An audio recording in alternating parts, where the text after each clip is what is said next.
ଆଜ୍ଞା ଦେଖନ୍ତୁ ବୋଉଙ୍କୁ ମାଗିଲି ଟିକେ କ'ଣ ଭଲ ଜିନିଷ ମୋତେ ଦିଅ କରିକି ଖାଇବା ପାଇଁ। ଦେଖନ୍ତୁ ମୋତେ କ'ଣ ଦେଇଛନ୍ତି। ଇଏ ରହିଲା ଦିନର ସନ୍ତୁଳା, ଆଜି ଗୋଟେ ଦିନରେ ହେଇଥିଲା। ଆଉ ଏଇଟା ହେଉଛି ଡାଲମା। ଏଇ ଡାଲମାଟା ହେଉଛି କାଲି ରାତିର।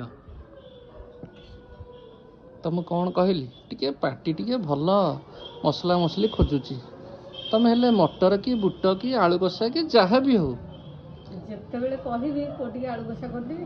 ନାଇଁ ସେଗୁଡ଼ା ମୁଁ ଖାଇବିନି। ମଟର ବୁଟର କରି ହେରା ଜମା ନୁହେଁ।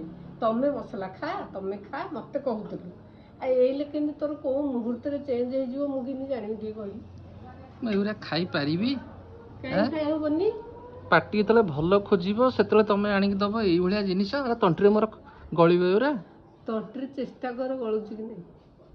ତମେ ଟିକେ ଦେହ ଚେଷ୍ଟା କଲ। ମୁଁ ହଁ ସବୁ ଖାଇଦେବି। ହଁ ତାହେଲେ ପ୍ରତି ମୁହୂର୍ତ୍ତରେ ଭଲ ଖାଉଛ, ଭଲ ପିଠା ପଣା କରିକି ଗୋଟେ ହୁଲୁସ୍ତୁଲ କରିକି ଖାଉଛ। ଆମେ ଖାଇବୁନି? ଏଇଠି ପିଠା ଥୁଆ ହେଇଛି, କରାହଉଛି, ଖିଆ ହଉଛି। ତୁ ତ ମନା କରିବୁ। ଆମର ମୁଁ ଏକରେ ରୁଟି ଖାଇବି, ସେଥିରେ ପୁଣି ରୁଟି ସହିତ ପୁଣି ଏଇଭଳିଆ ଜିନିଷ ସବୁ, ବାସି ମାସି ଜିନିଷ ସବୁ। ତ ଯୋଉ ନ ଖାଇଲୁ ରହିଲା, ଏରା କିଏ ଖାଇବ?